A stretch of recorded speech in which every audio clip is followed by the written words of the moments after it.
ऋण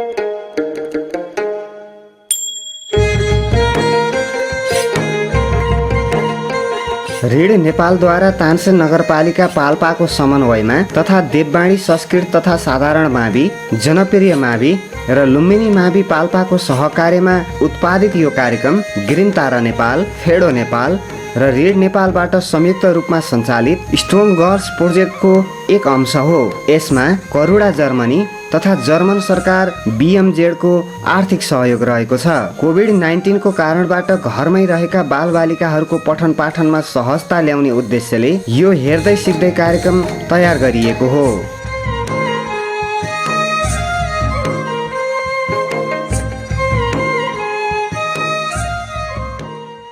टेलिभिजन पाठशाला हेर्दै र सिक्दै कार्यक्रममा भाइ बहिनीहरूलाई स्वागत छ। आज हामी कक्षा 6, 7, 8 अन्तर्गतका विषय वस्तुको सामाजिक अध्ययन विषयको एउटा विषयवस्तु लिएर उपस्थित भइसकेका छौँ। आज हामीले दिगो विकासको बारेमा छलफल गर्छौँ। अनि दिगो विकासमा दिगो विकास भनेको के हो, अनि दिगो विकास कसरी हुन्छ र दिगो विकासले हामीलाई के फाइदा पुर्याउँछ, यी र यस्ता विषयवस्तुहरूमाथि हामी छलफल गर्छौँ। भाइ बहिनीहरू, हामीले हेरौँ त यहाँ चित्रमा, हामी यसबाटै सुरुवात गरौँ। कालीगण्डकी प्रोजेक्टको यो यहाँ ड्याम बाँधेको छ। अनि कोही भाइ बहिनीहरू त यहाँ पुगिसकेको होला। यो ड्याम मिर्मीभन्दा तलपट्टि बाँधेर, यसरी ड्याम बाँधेर अनि सुरुङ मार्ग हुँदै 6 किलोमिटरको सुरुङ मार्ग हुँदै पानी पठाइएको छ।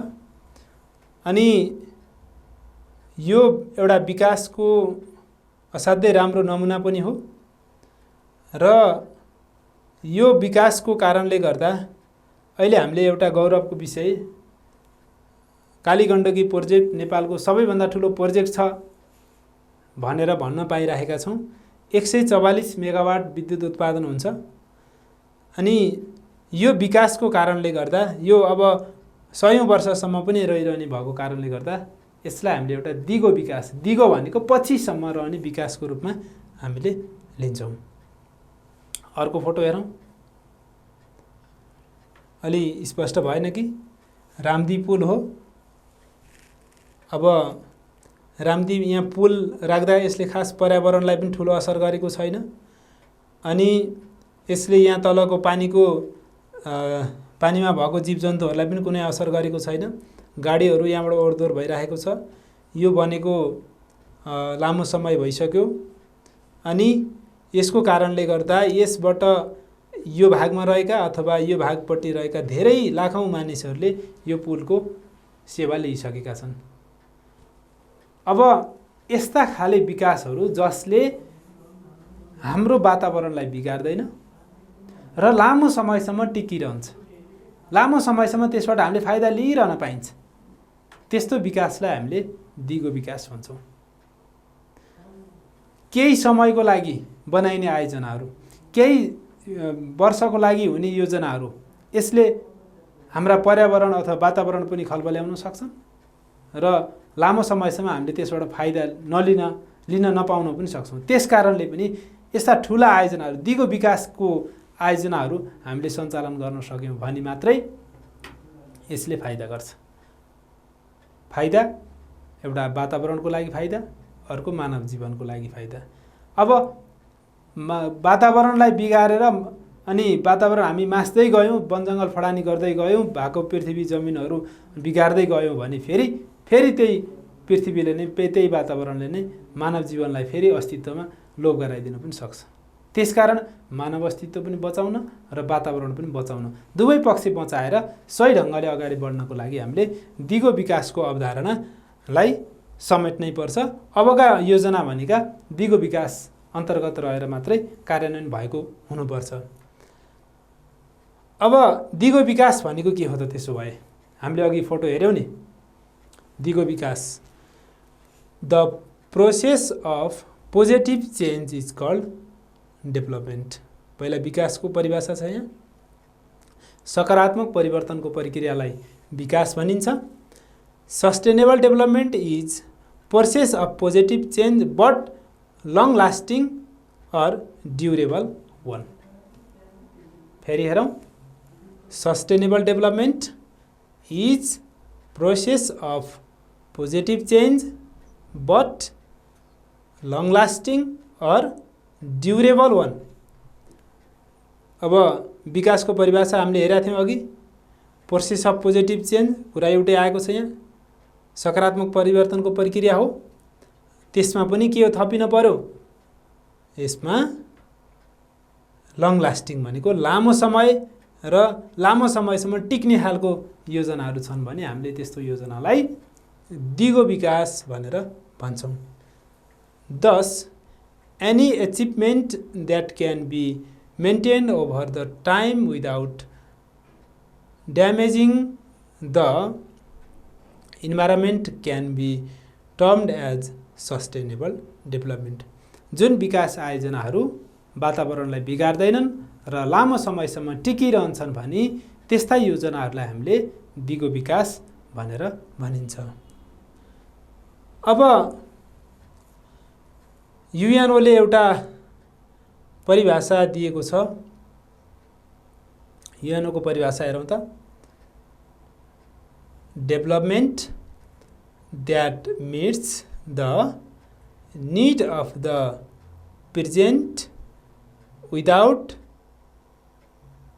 Compromising the ability of the future generation to meet their own needs.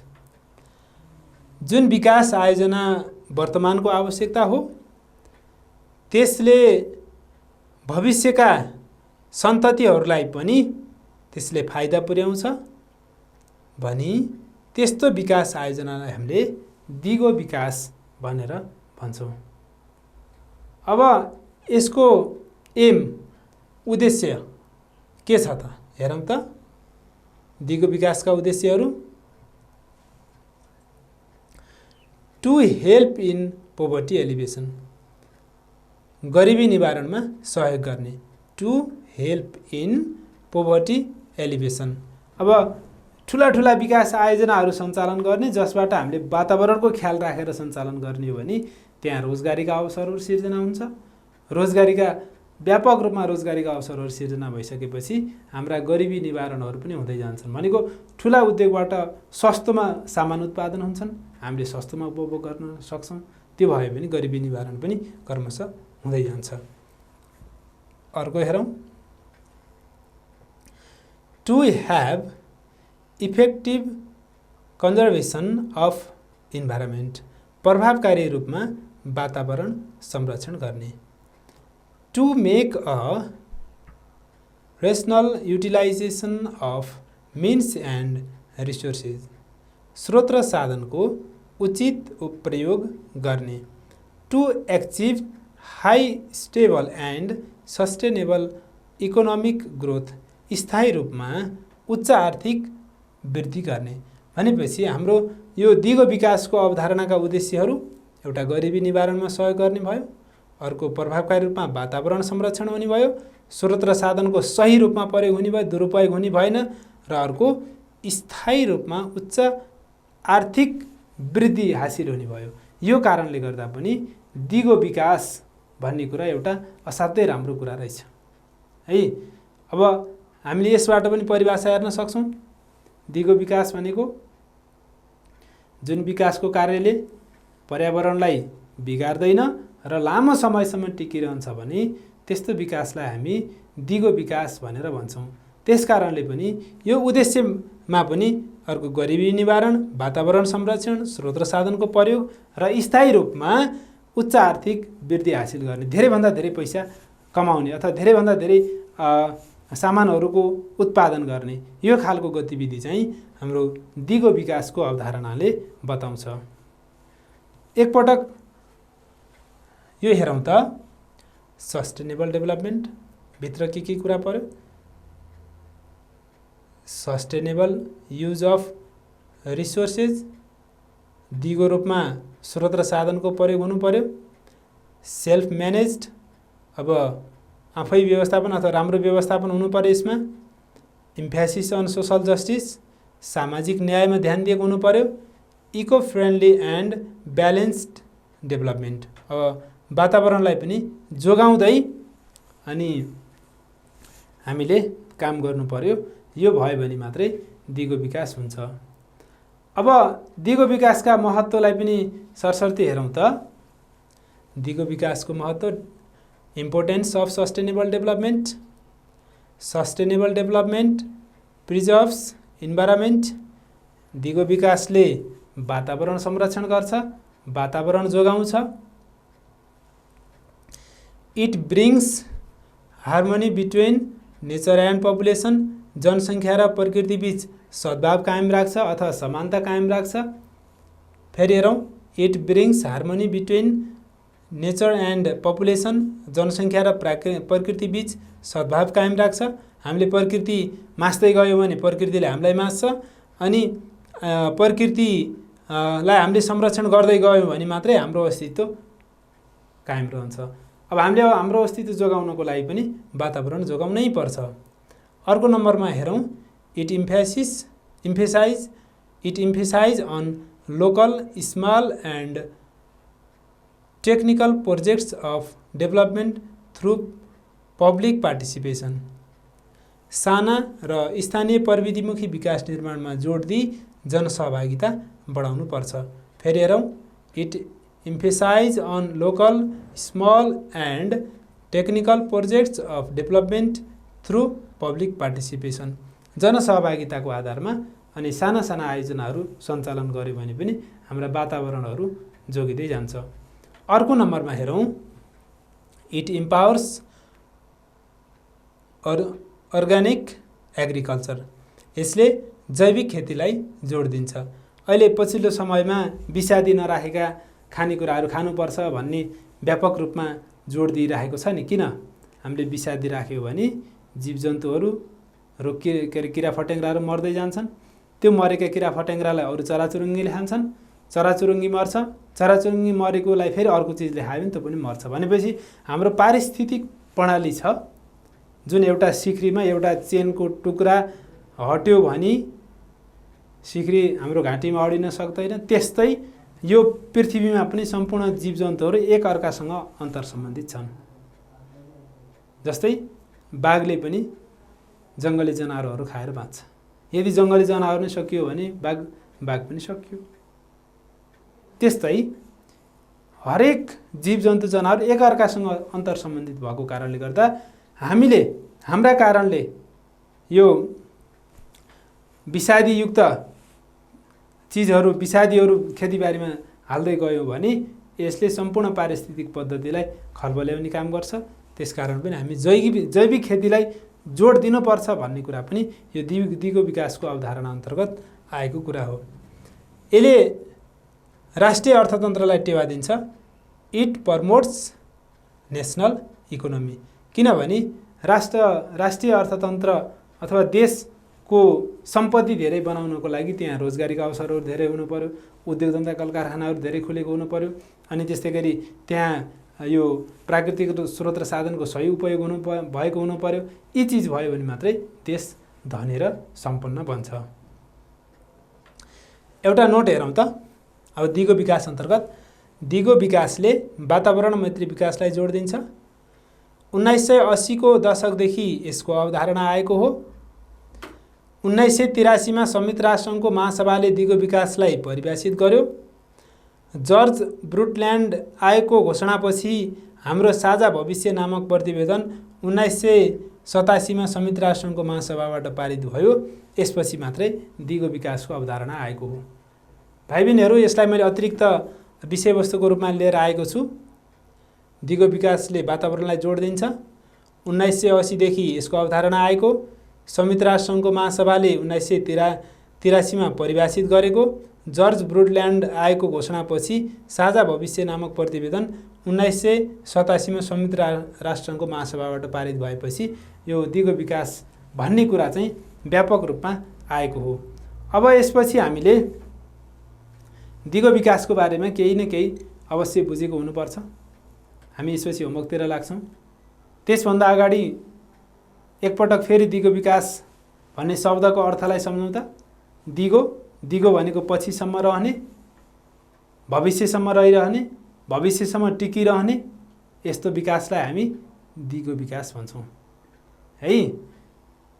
जुन विकासले वातावरणलाई अथवा पर्यावरणलाई बिगार्दैन र दीर्घकालसम्म टिकिरहन्छ यस्तो विकासलाई हामी दिगो विकास भन्छौँ। दिगो विकास भन्दा बित्तिकै हामीले वातावरणसित जोडिएको हुनु पर्यो भन्ने कुरा बुझ्नै पर्छ है। ल अब होमवर्कतिर लागौँ त। यहाँ स्क्रिनमा देखिएको होमवर्कलाई टिपोट गरौँ। Define sustainable development, also right it's needs in the present world. दिगो विकासलाई परिभाषित गर्नुहोस्। वर्तमान विश्वमा यसको आवश्यकता लेख्नुहोस्। अब यहाँ आवश्यकता भनिसकेपछि हामीले अघि महत्त्व पढ्यौँ नि भाइ बहिनीहरू, हो त्यो महत्त्वमा भएको कुराहरूलाई भाइ बहिनीहरूले समेटेर उत्तर तयार गर्नु पर्यो। हुन्छ भाइ बहिनीहरू, आजको कक्षा यति नै। अब भोलि थप नयाँ विषयवस्तुसहित हामी उपस्थित हुनेछौँ र दिगो विकास सम्बन्धी धारणा बुझिसकेपछि भाइ बहिनीहरूले यसलाई व्यवहारमा पनि कार्यान्वयन गर्नुपर्छ। किनकि हामीले वातावरण जोगाउनुपर्छ, वातावरण संरक्षण गर्नुपर्छ, जथाभावी रुख बिरुवाहरू मास्नु हुँदैन भन्ने कुरा हामीले बुझ्नु पर्यो। यदि हामीले त्यसरी मास्दै गयौँ भने हाम्रो अस्तित्वमाथि पनि सङ्कट पैदा हुन्छ। जस्तै अहिले हाम्रो विश्वभरि महामारीको रूपमा एउटा कोरोना भाइरस फैलिएको छ, यो पनि एउटा उदाहरण नै हो। किनकि चीनको एउटा प्रान्तबाट अनि चीनको वुहान भन्ने ठाउँबाट त्यहाँका मान्छेहरूले धेरै जीवजन्तु जनावरहरू धेरै जुनसुकै जीवजन्तु जनावर पनि खाने, त्यसकारणले यो त्यही जनावरहरूबाटै सरेको भनेको पाइएको छ। यदि उनीहरूले त्यो नखाएको भए अहिले यो महामारीको रूपमा हामी घरभित्रै थुनिएर बस्नुपर्ने अवस्था हुने थिएन। यो पनि एउटा दिगो विकाससँग जोडिएको एउटा राम्रो उदाहरण हो। किनकि उनीहरूले यो जीवजन्तु जनावरहरू जुन पाए त्यही नखाएको भए अहिले यो भाइरसको रूपमा महामारीको रूपमा फैलिन्थेन र हामी स्वतःस्फूर्त रूपमा हिँडुल गर्न पाउँथ्यौँ। त्यसकारणले हामीले खाने खानाहरूमा आफूले नै उत्पादन गरेका चिजहरू, कृषिजन्य उपजहरू खाइयो भने ठिकै हुन्छ। तर मासुजन्य चिजहरूबाट हामीलाई धेरै रोगहरू सर्ने कारणले गर्दा सकेसम्म ती चिजहरू प्रयोग नगर्न पनि अनि विश्व स्वास्थ्य सङ्गठनले अनुरोध गरिरहेको छ। अर्को एउटा प्रसङ्गमा के छ भने भाइ बहिनीहरू, जसले मासु खाँदैन, जसले मासु कम खान्छ त्यसलाई रोगहरू सर्ने परिस्थिति पनि कम हुन्छ, रोगहरू कम सर्छ। झन्डै 10% रोगहरू त मासुकै कारणले भएको छ र यो अहिलेको कोरोना महामारी पनि त्यही मासुजन्य कारणले नै भएको छ।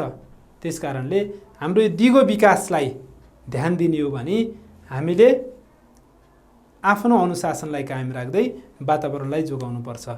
हुन्छ भाइ बहिनीहरू, टेलिभिजन पाठशाला अन्तर्गत आजको कक्षा यति नै। भाइ बहिनीहरूले यो होमवर्क सारिसकेको हुनुपर्छ र होमवर्कलाई अलि व्यवस्थित ढङ्गले आफ्नो कपीमा टिपोट गर्ने र त्यसपछि राम्रोसँग फेयर कपीमा लेख्ने र विद्यालय खुलिसकेपछि सरहरूलाई देखाउने। अब थप विषयवस्तुबारे जानकारी लिन मन लाग्यो, कुनै प्रश्न रह्यो भने भाइ बहिनीहरूले तलपट्टि स्क्रिनमा दिएको नम्बरमा टेलिफोन गरेर सम्पर्क गरेर हामीलाई सम्झन सक्नुहुनेछ र कुनै नजानेका विषयवस्तुहरूमाथि थप स्पष्ट हुन सकिन्छ। आजको कक्षा यति नै। धन्यवाद।